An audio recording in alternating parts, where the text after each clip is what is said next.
Good morning, everyone. Welcome to the NUS Admissions Sharing Webinar, where we share about the holistic NUS education, vibrant campus life, and myriad opportunities that will prepare you beyond academics and be future ready. I am Alex, and I'll be your MC for today. Thank you for taking time to join us. The sharing you will hear this morning will be presented by the Dean of Admissions, Professor Goh Se Song. After his presentation, there will be a Q&A segment with Prof. Goh and two NUS students. If you have any questions, we greatly appreciate if you could please write them down in the Q&A tab below, and we will answer them towards the end of this webinar. Thank you for your patience. Professor Goh Se Song is the Dean of Admissions at the National University of Singapore. A mathematician by training, he received his honours degree from the University of Oxford in 1988 and his MSc and PhD degrees from the University of Michigan, Ann Arbor in 1990 and 1992, respectively. He joined NUS's Department of Mathematics in 1994. He is highly passionate about education and has received numerous teaching awards, including the University Outstanding Educator Award in 2009. His research interests focus on the theory and applications of wavelets, approximation theory, and harmonic analysis, and he also participates in interdisciplinary research involving the practical use of mathematics. Without further ado, let us begin the session. Prof. Goh will provide an overview of the interdisciplinary opportunities and vibrant campus experiences that you can look forward to at NUS. Prof. Goh, please. Thank you, Alex, for the introduction, and very good morning to all of you. I'm so happy and excited to have this opportunity to speak to all of you. And I noticed that all of you comes from the different JCs, some from the polytechnics, and also many participants tuning in from overseas. And I hope to have interactive sessions with you today. So feel free to use the reaction button at the end, at the bottom of the screen, so that you can tell us about which are the topics you are more interested in, and then we can elaborate further. And first, let me get my slides up and we'll get going. Thank you for all your thumbs up. Let's get going. Now, welcome to NUS. And if you look at the title of or the cover sheet of my PowerPoint slide, you see NUS 120, Celebrating the Past, Shaping the Future. Yes, this year, NUS is 120 years old. So this is a special year for us. And for many of you, this is also a special year for you because you are thinking about your university education. It's time for you to think about your university education. And I would like to highlight that there is nowadays a paradigm shift in university education. In the old days, university education is getting a paper qualification to accumulate disciplinary knowledge. Now, this is much more than that. Yes, we will still provide the paper qualification, we will still provide the disciplinary knowledge, but much more. And at the university nowadays, you will actually acquire future-ready skills as well. And at the end of the day, you will integrate the disciplinary knowledge and the future-ready skills together. Now, another difference here is that for university education nowadays, that there is a wide and varying and innovative pedagogies for the delivery of classes. The old ways of lecture tutorials, we still have it, but we have small class teaching, seminar style learning, and we also have hybrid of online and face-to-face learning. So all these is going to be some of the exciting developments for university education. And we also realize that nowadays, the world is very complex. In this very complex world, you need more knowledge of more than one discipline to solve complex problems of tomorrow. And this is where interdisciplinary learning opportunity comes in as well. And at the same time, students want to have a global perspective. So there should be global learning opportunities. And at the end of the day, experiential learning is important, and this is where we incorporate internships and career preparation into a university education. And let me take one step backwards and for you to think a little bit more about what are your considerations in choosing a program of study. Now, many of you are not sure exactly where you want to go, what you want to do at the university. It's time for you to take some reflection. Think about it. Ask yourself two basic questions. What is your passion? What is your aptitude? Passion and aptitude are two very important aspects that you should take into account. If you're passionate about something, most likely you're good at it. If you're good at it, you want to find out more. You get even more passionate about this. And after you have chosen your program of study at the university, you will learn disciplinary knowledge and future-ready skills. And at the university, we will help you to integrate both of these together. Welcome to the NUS Experience, and this is a snapshot about what we have to offer you in NUS. Now, in terms of QS World University Ranking, in 2024, it was the first time that NUS got into top 10 university in the world. Now, and that year, we were ranked number 8 in the world. We are very humble and excited by this development, and it spurred us to work even harder to bring the best educational experience to our students. And I'm glad to say that in 2025 and 2026, 3 years in a row, we remain our position of number 8 in the world. We are a research-intensive, comprehensive university. We are very large. Every year, we take in more than 7,000 undergraduate students. And because of our size, we're able to offer a wide range of bachelor's degree programs. In fact, we offer more than 60 different bachelor's degree programs. There is a very vibrant student life on campus. We have more than 200 clubs and societies and interest groups. And although Singapore is at one corner of the world, nevertheless, NUS is well connected to more than 300 partner universities in over 40 countries that our students could actually go for student exchange or study abroad programs. And in terms of employability, NUS is consistently within top 10 for global employability. And if you are wondering which are the subjects that NUS is strong in, there is a separate ranking called the QS World University Rankings by Subject. In the 2025 ranking, we have a total of 22 subjects in global top 10. And if you look at this list of 22 subjects, you notice that it's well spread out across engineering, computing, science, as well as the humanities and business. So in other words, as a comprehensive university, our strength is very evenly distributed. And if you extend the list of global top 10 to global top 20, we have a total of 36 subjects that is inside this ranking. And let me tell you a little bit more about the NUS stories. Like I said, this is our 120th anniversary. We started modestly in 1905, and now we are Singapore's largest university. We have taught generations of engineers, scientists, writers, and lawyers, and so on and so forth. And being a research-intensive university, our research actually impact lives as well. We have peaks of excellence across various interdisciplinary research areas as well as fundamental research areas. And we also take our research from application to commercialization. If you ask me, how can I summarize the NUS education? I will make it very simple. Your NUS education can be summarized by the 3 C's: customizable, challenging, and current. How you're going to make it work is entirely up to you. So you can expect a large amount of flexibility that you can be on the driver's seat. You can actually take ownership of your learning experience. So here is an overview of the undergraduate degree programs that we offer.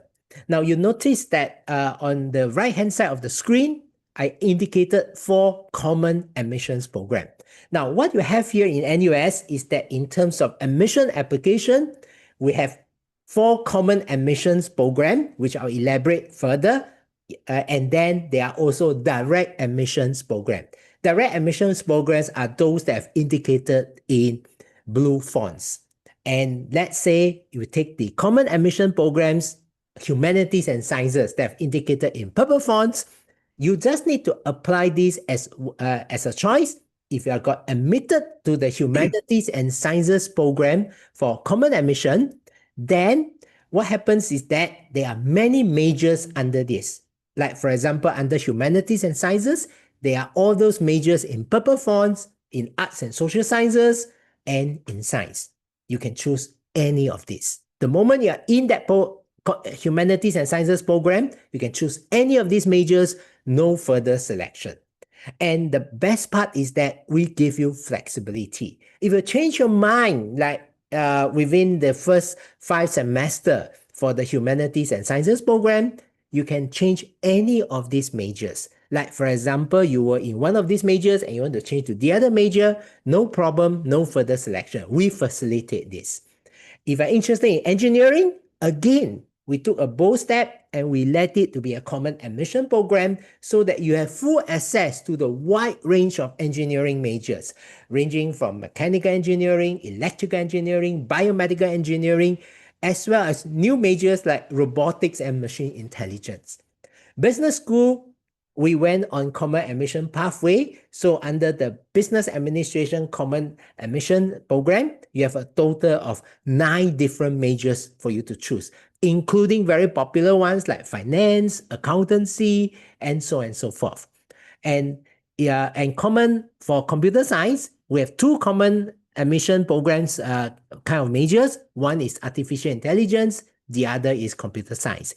The other majors are actually direct admission. And for computer engineering, it's a joint effort between the College of Design Engineering and the School of Computing, and that is a direct admission program. Professional courses like medicine, dentistry, law, they are all direct admission. We have a music school. And if you're interested in healthcare, you can study pharmacy or nursing as well. And what are the hallmarks of an NUS education? Typically, for most of our degree programs, a student will spend a total of 4 years. Within that 4 years, student will take a total of 40 courses. So for these 40 courses here, we break it up into 3 different baskets. And the first basket is what we call a common curriculum. The common curriculum has a total of 10 to 13 courses. And for that 10 to 13 courses, our common curriculum actually is tailor-made for that faculty. Our College of Humanities and Sciences has one set of common curriculum suitable for humanities and sciences. Our College of Design and Engineering has another set suitable for design and engineering. So it's actually tailor-made. And then for the major requirements is 15 to 20 courses. Now, if you do the math, the common curriculum has 10 to 13 courses. Major requirements has 15 to 20 courses. They don't add up to 40 courses. And what happens here is that we deliberately created a space called unrestricted electives of 10 to 12 courses because we want to give students flexible pathways. Some students find that 15 courses or 20 courses for a major, that is not enough. You want to go deep in the major. That is where you can use your unrestricted elective space and continue to take more courses within that major. And that will give you a deep expertise in that major. But some students wanted to have multiple competency. You want to cross over to another faculty, another college to do a second major or to do a minor. That is possible. And we allow that to happen because we are a comprehensive university. We have all these faculties and majors available for you. And that enables you to have an interdisciplinary approach in teaching and learning. At the same time, we reinforce students' learning through experiential learning. Let me give you an illustration about our flexible and multiple pathways. Suppose that we have a student who has got into the humanities and sciences program, and the student decided to major in psychology. So with a major in psychology, 15 courses, then the students still have a balance of 12 courses for unrestricted electives. The student can do anything that he or she desire. But this student wants to go deep in psychology. So he or she can use the unrestricted elective space entirely to do psychology. So that gives a single major. But some students find that a very popular combination is that you do a major in psychology and do a second major in life sciences in the Faculty of Science. And this is where you can do a second major in life sciences, and that gives a double major combination. But some students will say that doing a second major, 10 courses is too much. How about we only do 5 courses for a minor in life sciences, major in psychology, minor in life sciences. Still have space for unrestricted electives to do some aspirational courses that you always wanted to try. That is a major and minor combination. And is there anything stopping a student to have more than 1 minor? No. Student can even do 2 minors. You know that nowadays for psychology, is statistics, data analytics are very useful. So you can always do a minor in life sciences plus a minor in data analytics. All these are possibility. And at the same time, we're constantly revamping our curriculum. That this year in AY 2025, we actually explore fundamentals of AI through integrated and interdisciplinary learning and new AI-related majors. We roll out 2 new majors related to the field of AI. One is a computing major, which is a major in artificial intelligence. The second, it deals more with hardware and related to AI, and that is the major in robotics and machine intelligence. That is an engineering degree. And at the same time, we roll out a new scholarship called the NUS AI Talent Scholarship for Singaporean citizens with excellent academic, CCA, and leadership skills. These are for students who are pursuing a full-time undergraduate degrees in either AI, computer science, business AI systems, or robotics and machine intelligence. At the same time, we are fully cognizant that there are students who are interested in AI but may not be majoring in AI. So we form a 5th residential college with an AI focus called Acacia College. Students majoring in AIs can be part of this Acacia College, but students who are not majoring in AI but wanted to have more know-how or skills about generative AI, AI programming, machine learning, they can be part of Acacia College as well.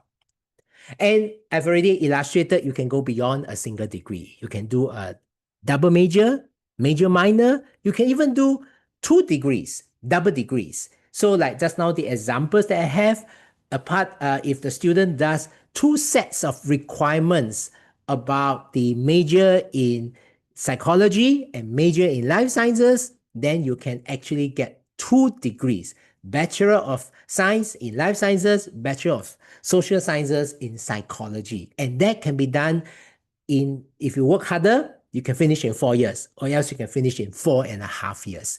And we have joint degrees that's offered by NUS and our partner universities, and some students are adventurous. They work towards a bachelor and master degree concurrently under our concurrent degree programs. And there are many ways of enriching your NUS education. The Honors College, NUS College, actually enhances your chosen major. All our degree programs are honors degree program, but Honors College is a different concept. It actually enables you to have your chosen major, like one of those more than 60 that I've described. You will still do your major, but instead, you add on to your learning by doing the NUS College interdisciplinary broad-based liberal arts kinds of study, a total of 14 courses. And for students who are interested in liberal arts kind of education, NUS College is something that you should consider. And how it works is that the major requirements remains unchanged, but the NUS College curriculum will replace part of the home faculty common curriculum and some of the unrestricted elective space. And we want you to take full ownership of your learning. We provide support system like grade-free first year. Now, we do understand that the transition from high school to university can be challenging. So what we have introduced is a grade-free first year. Among the courses you have taken in the first year, if you like the grade, you can keep it, and that can be counted towards your graduation GPA, grade point average. But if you find that the grades are not as good as you desire, you can opt for the pass-fail option. It will not impact your graduation GPA. As long as you pass it, then that is good enough. This also provides a safety net for you to try interesting courses without worrying about grades. We want our students to be adventurous, to venture outside the comfort zone.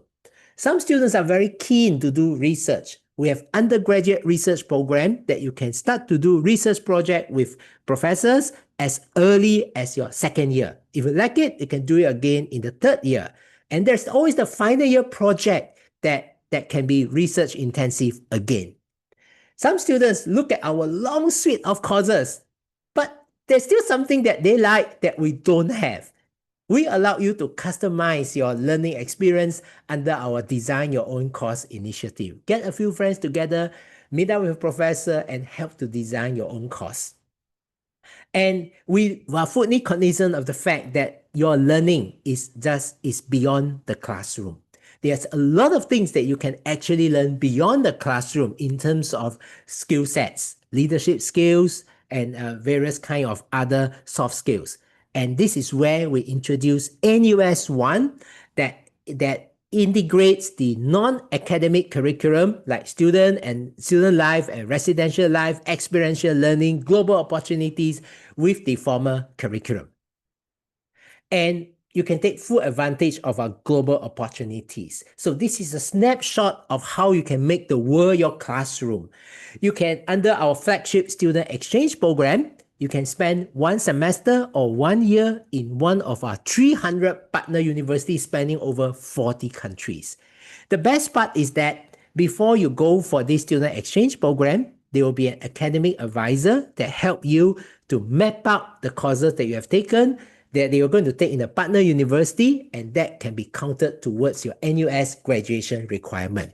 And if you go under the student exchange program, the tuition fees that you'll be paying will still be NUS tuition fees, which is much more affordable. If you find that going for 1 semester is too long, you can always go for the summer and winter programs, 4 to 6 weeks in a partner university to take a course, and then you get experience of studying in a different country, a different environment. There are students who are very interested in entrepreneurship.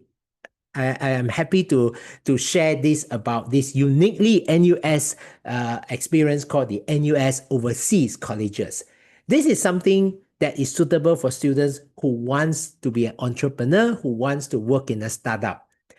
So under this scheme of NUS Overseas Colleges, the student will do an internship of a startup for 1 semester or even up to a year.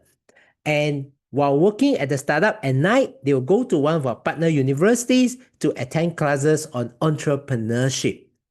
And this program enables students to experience firsthand life as an entrepreneur.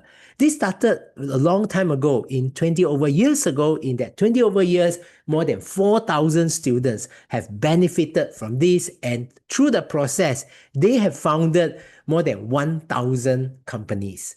And in fact, 11 of these founded companies have reached what we call unicorn status. That is, the value is more than $1 billion US. And where are the places that you can go for NUS Overseas Colleges? We have more than 25 different places. It could be Silicon Valley, New York, Toronto in North America. It could be in Europe. It could be in China. It could be various parts of East and Southeast Asia. Now, I would like to highlight that apart from all these overseas experience, our campus is extremely interesting. For those of you who have not visited our campus and who are tuning in today, you can always go to our NUS campus 360 degrees virtual tour to take a look at our beautiful campus. And for students staying on campus, we actually provide flexibility choices again for students. For on-campus accommodation, we have 4 different types of on-campus accommodation. We have the traditional halls of residence. For those of you whose parents were NUS graduate, probably some of them have stayed there before. Shears Hall, Rifles Hall, Yusof Ishak Halls, all of them are still here. And at the halls of residence, you get a place to stay. There is meal plans, and at the same time, there are activities to develop you holistically. And then we started about more than 10 years ago, the concept of residential colleges. Residential colleges, again, you have a place to stay. You have activities to develop you holistically. There are meal plans. But what is interesting is that you get to take 4 courses at the residential college, and that can be counted towards your home faculty common curriculum. Now, the classes at residential colleges are small class. Small class, and you take it with peers and professors from different faculty across campus. NUS College is there is a residential component, but the difference here between NUS College and residential college is that the curriculum is 14 courses. It's much more intensive and interdisciplinary. And then the fourth type, the third type of on-campus accommodation is student residences. This is available for students to stay from second year onwards. Less activities, no meal plans, but nevertheless, there's a rich community of different nationality there. You get to exchange culture with friends from different countries. And there is another type of on-campus accommodations called houses. And this is safe space for co-creation, peer mentorship, and strong focus on well-being. And for houses, there's no meal plan, but there is other activities to develop yourself. So this year in 2025, we have a new residential college called Acacia College on AI focus. And we have a new house as well called Valor House, which are for students who are very passionate about sports. And in fact, it's located next to the sports complex. And even if you don't stay on campus, there are lots of exciting student life to engage you. I'm sure you'll be able to connect with like-minded peers in various areas that you're interested in: music, arts and culture, community service, sports, or you can even found your own special interest group. And we take our students' employment very seriously. We have a Center for Future Ready Graduates that engage our students not in the final year, but as early as the first year. We keep on engaging our students because students need to plan out their career, thinking about how they want to do. Students typically plan out their internship as well. And in fact, most of our programs, we have professional internship incorporated. Some of them are compulsory, some of them are optional. Nowadays, many of our students go for internships. And with all this preparation, our graduates enjoy strong employment rates. More than 9 out of 10 of our graduates were employed within 6 months. And in the latest graduate employment survey, we have 35 courses that have higher or strong starting salaries from compared to 25 courses a year before. And let me spend some time telling you about how can you get into NUS, the application process. And in terms of qualifications offered in Singapore, many of you are studying for the Singapore-Cambridge GCE A-Level. Some of you are doing IB, some are doing NUS High School or Polytechnic Diploma. The basic principle is the same for all these qualifications offered in Singapore. Admission is based on a holistic approach that includes academic merit, meeting subject prerequisite, and applicants' interests and aptitude. Now, if your academic results are very strong, that we're able to make an offer to you, we'll make an offer to you.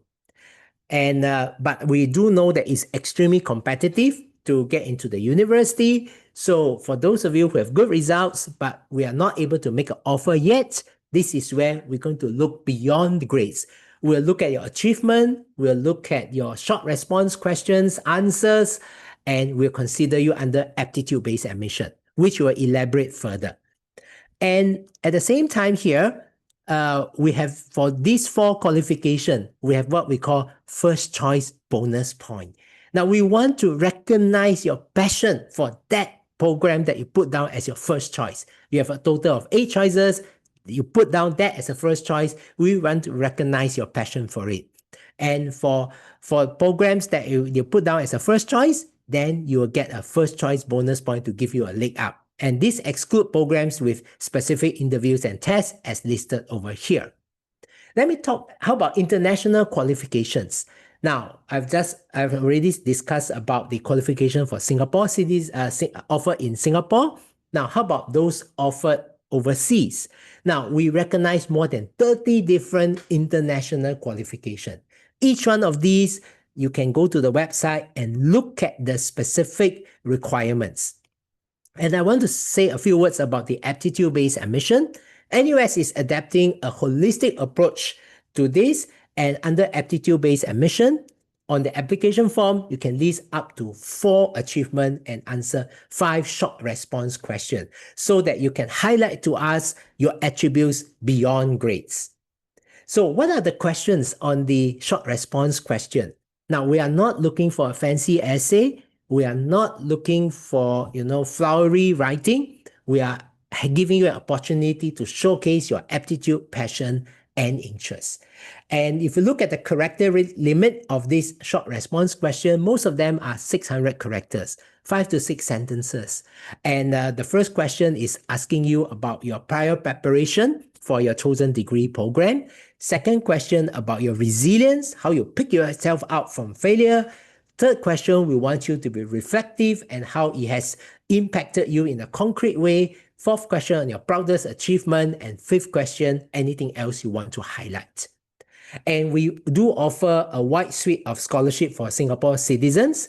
We have our Global Merit Scholarship, NUS Merit Scholarship, NUS Undergraduate Scholarship. And we also have specific scholarship for students with unique talents like sports, performing and visual arts, and AI. And all these scholarships have full tuition fee coverage, bond-free, and most of them has additional coverage like living expenses, and some even have study abroad programs allowance. How about for international students? International students' scholarships are merit-based and awarded to individuals with academic excellence, outstanding leadership, and co-curricular activities. So if you're ASEAN nationality, you may be considered for the ASEAN Undergraduate Scholarship. If you are Asian nationality doing a science and technology major, then you can be considered for the Science and Technology Undergraduate Scholarship. And for truly outstanding applicants, international ones, you can be considered for NUS International Undergraduate Scholarship. NUS College has its own NUS College International Scholarship. All these scholarships, we will actually consider you automatically based on your admission application form. And there is another aspect that is the MOE tuition grant, which is like a kind of partial subsidies or a partial scholarship. And this is given by the Singapore government. All Singapore citizens, Singapore PR, you'll be automatically awarded it. For international students, this will be awarded competitively based on the merit of the application. For Singapore permanent residents and international students who take up the MOE tuition grant, you have to work in Singapore or a Singapore registered company for 3 years after graduation. Now, let me illustrate how this works. For Singapore citizens, there is no requirements about where you need to work or things like that. And the tuition fees, let's say the student is interested in computing, is $8,250 a year. Singapore permanent residents take up the tuition grant is $11,550. But if you go for the full tuition fees, then this is $39,000 a year. International students with the tuition grant can have their tuition fees reduced by almost about 50%. So this is the effect of the MOE tuition grants. And we also provide a wide range of financial support. Our financial support covers, tuition fees, living expenses, on-campus accommodation, and study abroad program. Three groups here. One is bursaries and grants. This is what we call free aid. You do not need to return them. And this can be bursaries, that is the government bursaries, like the Higher Education Community Bursary, Higher Education Bursary for Singapore citizens. You have NUS Bursary, our own, for all students. And if you stay on campus, there is on-campus stay bursary. Go for study abroad program, there is study abroad program bursaries. And then there are funds for Singaporeans, like the PSEA funds. For Malay Singaporean citizen, the Mendaki tertiary tuition fee subsidies. And then there is this group about loans. And loans are MOE tuition fee loans and MOE study loan or NUS students assistance loan. During the course of study, all these loans would be interest-free, and you don't have to return them until after you have graduated. And that's where the interest will kick in subsequently. The only annual cost of living in Singapore is about $6,000, depending on lifestyle. And for 35 weeks of on-campus stay during term time is 5,400 Singapore dollars. And I just want to highlight one more thing for needy full-time Singaporean undergraduate students. Singaporean undergraduate students, some of them may feel that it's still very expensive to study in NUS. Not to worry. And in fact, we have our enhanced financial aid scheme that introduced in 2022 that if your per capita income is not more than $1,100, you don't have to pay any fees because the government bursary will cover part of the fees. NUS bursary will top up the rest of your fees. And if your PCI is not more than $750, then not only a full fee coverage, you will get $4,000 a year for your living expenses. At the same time, we have what we call the Opportunity Enhancement Grant. This is a grant of $10,000 over 4 years. Our dream here is that all our students will get to stay on campus 1 year and get to go for one of our overseas programs. Now, no doubt that we do have bursaries for on-campus stay and overseas program. They don't cover everything. And we do not want you to miss out this comprehensive NUS experience. So for students with PCI not more than $750, we provide the Opportunity Enhancement Grant that you can use to top up wherever shortfall of the bursaries that we're providing for on-campus stay and overseas programs. And this is the timeline for Singapore Cambridge GCE A-Level for applications. Usually the application window will start in late February on the day that A-level results were released, and you can start to apply for admission, financial aid, and scholarship. There are three different portals, three different forms that you need to fill in. And then application window will close usually around 19th of March. And then from March all the way to May, there may be scholarship interview, there may be aptitude-based admission interview, and the admission outcomes for Singapore Cambridge GCE A-Level will be released around the end of the third week of May. And for other qualifications, there's a similar timeline, and you can actually check out from our website. And if you need more need more information, do visit our website. And also, you can write in to nus.edu/ask-admissions. And if you want to find out about the educational experience, you can always go to our nus.edu/live chat. And you can there will be one of our current students manning the live chat, and you can find out more from our current student. Thank you very much. Thank you, Prof. Goh, for your sharing.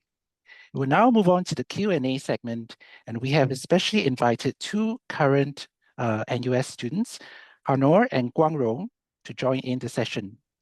Harnoor is a second-year computer science major at the NUS School of Computing and also an NUS College student. She is an alumnus of Victoria Junior College and recipient of the NUS Merit Scholarship. Harnoor previously resided in Cinnamon College and will be staying at NUS College West Wing this semester. During her recent summer vacation, she participated in Orbital, a self-driven programming summer experience where she learned proper software engineering practices by developing applications and documenting the process. As an NUS College student, Harnoor will also be working on an impact experience project called Play It Forward. Together with her project members, they aim to collect and refurbish surplus toys from older families with growing children and sell them at low, affordable prices to lower income families with younger children. Harnoor plans to intern next summer and hopes to participate in an overseas exchange program in her third year. Guang Rong is a second-year student pursuing a double degree program in Law and Business Administration, offered by the NUS Faculty of Law and NUS Business School. He is an alumnus of Hwa Chong Institution and a recipient of the prestigious NUS Global Merit Scholarship. Guang Rong previously resided at Pioneer House and will be staying at Prince George's Park residence this semester. He is actively engaged in student life through his involvement in NUS Law Mooting and Debating Club, Law Collaborative Dispute Resolution Club, and the Law Students International Relations Club. Guang Rong has distinguished himself in several competitions. He was the runner-up in the Allen and Gladhill contract drafting and negotiation competition and the global semi-finalist in the Copenhagen Business School case competition. He will be representing NUS in the upcoming International Investor State Arbitration and Mediation competition, which will be held in Colombo, Sri Lanka. Guang Rong previously interned with the Tax Practice Group at Baker McKenzie Wong and Liao, and participated in the Catalyst program hosted by the Herbert Smith Freehills. So over to you, Prof. Goh, Harnoor, and Guang Rong. Thank you. Thank you, Alex. I'm very thrilled and very happy to see two of the students here sharing the stage together with me. So I will let Harnoor and Guang Rong to say hello to all the students here first. Hello. So I'm Harnoor. I'm a year 2 computer science student who's also in NUS College. I think that's about it. Guang Rong. Hi, so my name is Guang Rong. I'm a year 2 double degree student taking law and business, and I'm currently, I stayed in Pioneer House in my first year of studies. I'm happy to take any questions you might have. Thank you, Harnoor and Guang Rong. And actually, while Alex is introducing our two students representative, I was looking at the Q&A questions. I was so thrilled to see that there are so many questions asked here, and I pick up some questions very quickly. And it seems that many students are interested in the interdisciplinary kind of education, and I saw that there were quite a number of students writing in to ask about that.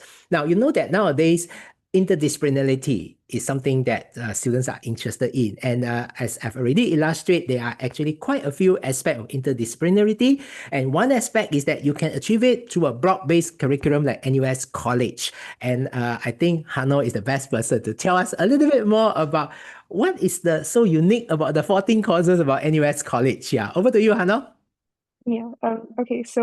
NUS College has 14 courses. Obviously, I've only done like a few, mostly the foundational ones from my first year.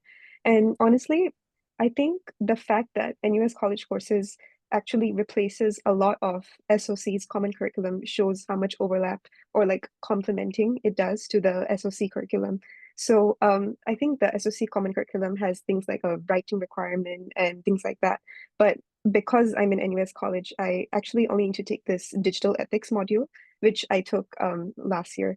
And even in that digital ethics module, I could see that my NUS College modules did help me in the sense that NUS College kind of trains you to think a little more critically and like examine things from different angles, and basically gets you in that mindset of like, going into discussions and thinking deeply about a topic. So when it came to that digital ethics module, my NUS College experience did help me, consider how can different types of software impact, like in terms of its social impacts, its ethical implications, and things like that. Other than that, it does provide a balance, especially for a degree as technical as computer science. So while computer science is more rigid and like mathematical, my NUS College courses kind of balance that out by, being more focused on broader topics like philosophy or sociology, and it gives you room to like discuss and pursue topics that I'm interested in outside of computer science. Thank you. Thank you, Harnoor. So I guess the takeaway from Harnoor's sharing is that if you're looking for something that is more liberal arts, more broad-based, then you should really consider NUS College. Now, but of course, interdisciplinarity can be achieved in other ways. Like Guang Rong, he's reading law and he's going to do a second degree in business administration as well. Now, Guang Rong, maybe you can share with us why you choose this combination and why this combination attracts you. But I think in one word, I would say commercial awareness. I've spoken to a lot of partners at law firms, and what they're looking for in the lawyers of tomorrow is a lawyer who's not able to just understand the law, but understand the transaction. So being able to know how the business functions, which is why I felt that the double degree program was especially valuable.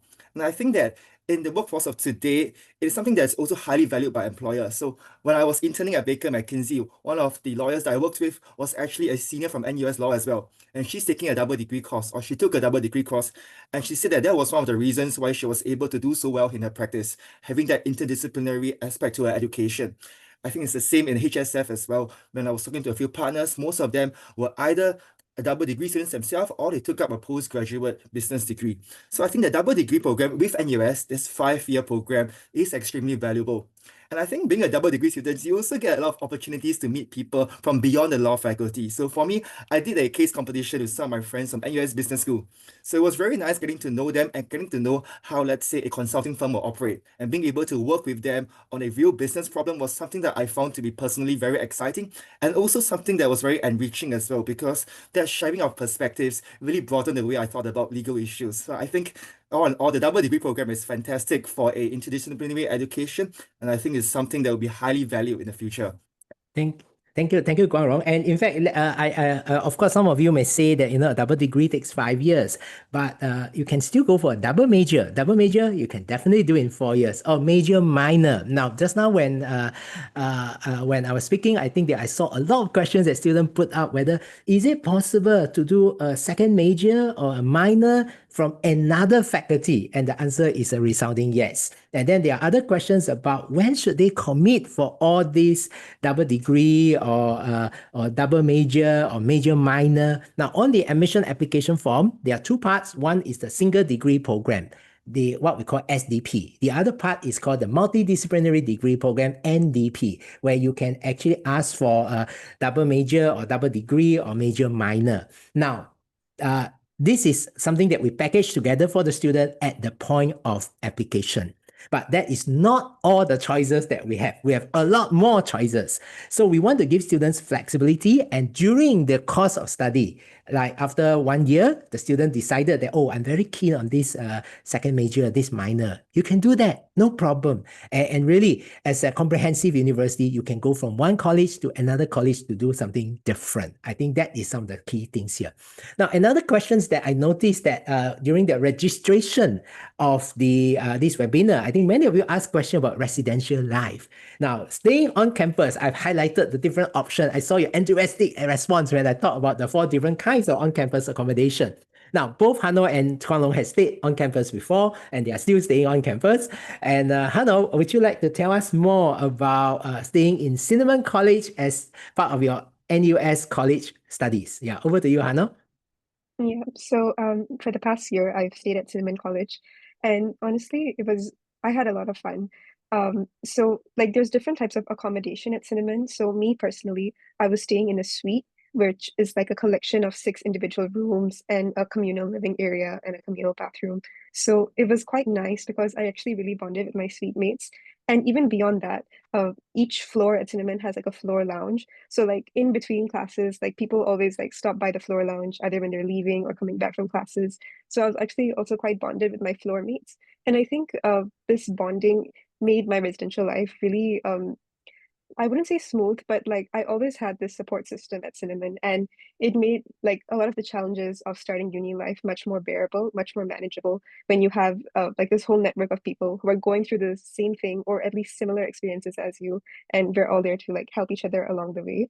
Other than just a like support network, NUSC or like at Cinnamon, we had a lot of events. So sometimes it would be floor events, meaning like just the people on my floor, we would get together and do something, or we would have neighborhood events, which would be like maybe the floor above us and the floor below us, all of us come together and like do a certain event. Like for Valentine's Day, there was a bouquet making neighborhood event. So from all 3 floors, like we came together and like, we learned how to make bouquets and such.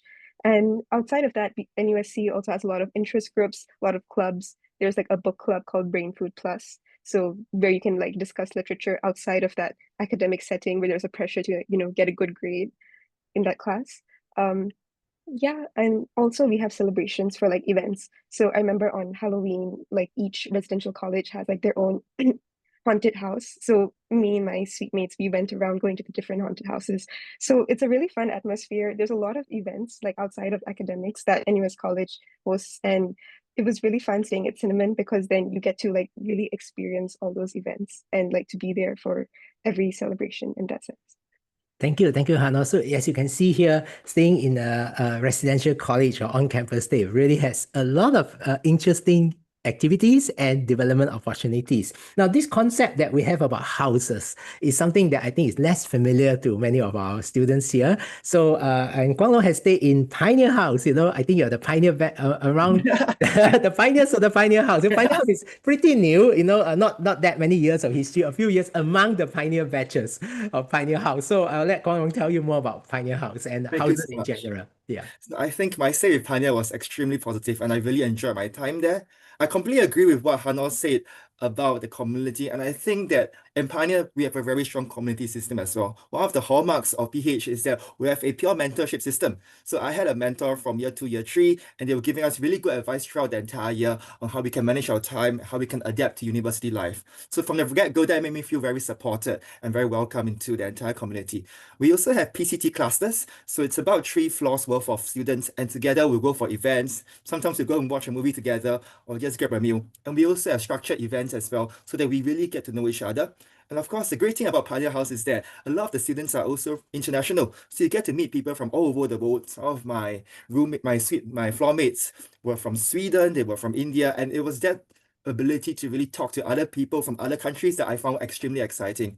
Just like NUSC, we also have a lot of events. We also had a Halloween party, and we also had a CNY get-together. There are also a lot of very interesting interest groups as well, such as a tea appreciation interest group. So you get to come down, sit together, enjoy a really, really nicely brewed cup of tea, and talk to your friends as well. And I think that the best part about staying on campus is that you really have a strong community. So for instance, at night, sometimes if I feel a bit lonelier, I'll go to the study room and then you can study with your friends. And together, having that support system, I think not only makes university life a lot easier, but makes it a lot more exciting as well. So I think Pioneer House and all the houses in general are a great choice. Yeah. Thank you, Guang Rong. And I think this is really about the holistic experience that we are talking about in NUS. And one of the things that I started off talking about is that to integrate the things that you have learned in the classroom to the future workforce.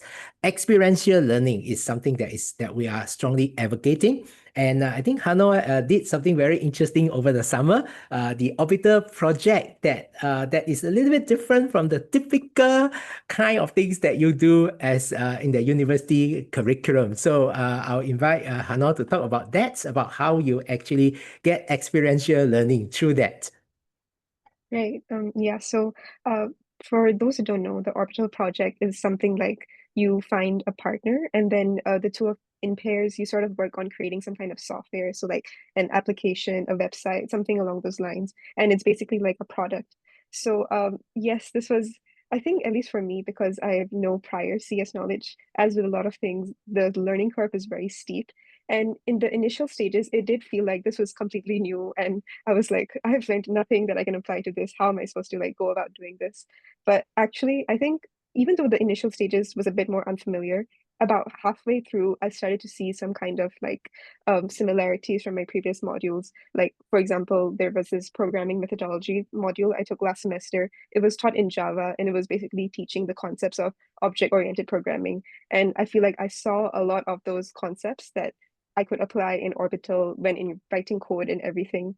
So Orbital actually gave me this good mix of like, cultivating the skill of knowing what you don't know and trying to find out how to fill those knowledge gaps. Because like I think in CS what they try to teach you is you won't know everything, but at least you can cultivate the skill of trying to find out what you don't know. In addition to that, there was some stuff that like I did know from my courses. So like in the object-oriented programming module, it made things simpler about how to write the code, how to like compose whatever page or like website I was creating. So yeah, I think Orbital was a good experience, which sort of teaches you what it's going to be like in the real world and lets you practice applying those really technical skills that you learned in your modules to like a real life job or something that you would be doing out in the workforce.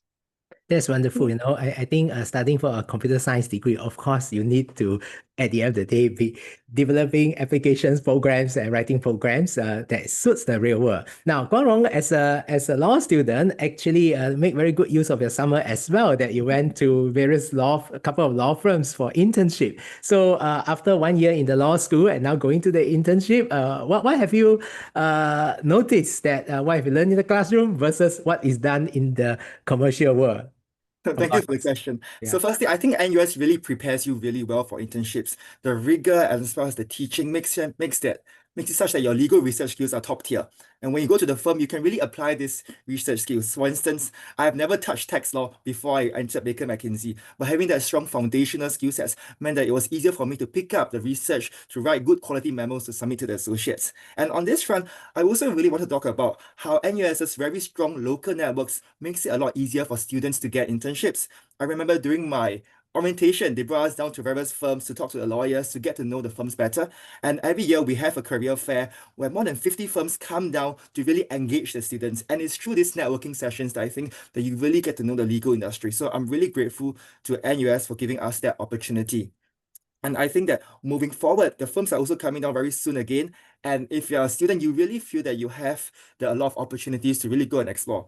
And another great thing about NUS is that our career counselors, our ECG team, is extremely strong. And they're more than happy to sit down with you to figure out what are the internships that you should take or that you might be interested in so that you can position yourself well to pursue that specific interest and specific domain in law that you really want to get into post-graduation. So for me, I think my internships have been great. I was with Baker McKinsey for 1 month doing tax, and that was something that was really eye-opening. And recently, just this week, actually, I finished a program with Herbert Smith Freehills Kramer, when we're looking at not just legal issues, but also things such as the future of leadership and the future of work. And I think it's all these experiences that NUS facilitates that really provides you with a holistic and well-rounded education that makes you a lot more valuable in the workforce of the future. Yeah, thank you.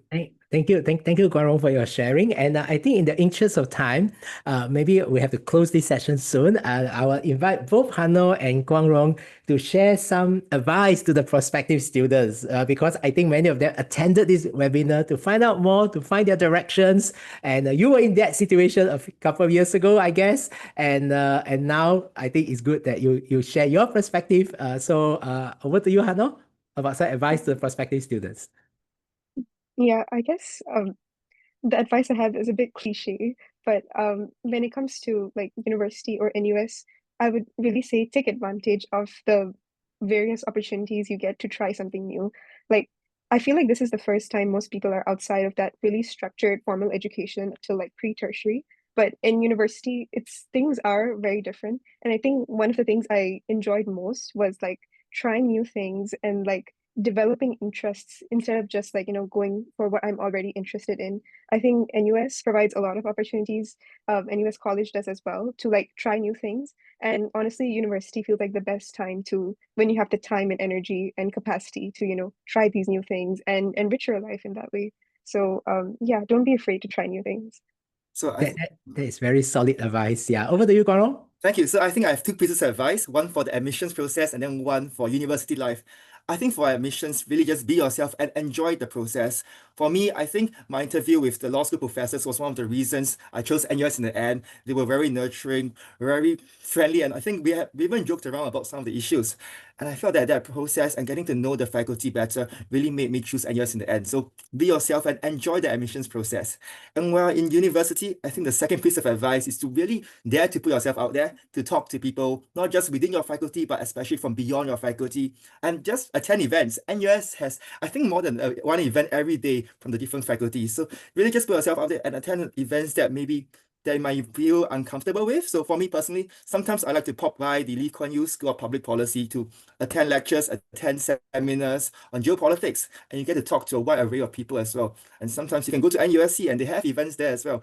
So I think really put yourself out there, get to know people, and know that NUS is a very supportive community and that we're all very happy to have you. Yeah. Thank you. Thank you, Guang Rong, for your wonderful advice as well. And so I'll pass the time back to Alex to close the session.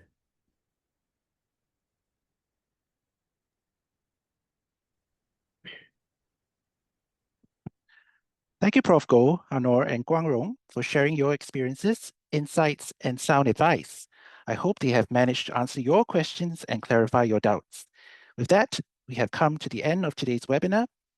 Thank you so much for joining us, and we hope this session has been helpful. We know that many of you have signed up for the respective sharing sessions for the rest of the day, and we wish you a fruitful time, gathering insights about the transformative experiences and endless opportunities that await you at NUS. We also greatly appreciate if you could take a few minutes to fill out a feedback form. You may scan the QR code or access the link in the chat board. Your feedback is important to us. Please let us know how we can improve. Thank you once again, and we look forward to receiving your application and warmly welcoming you to NUS.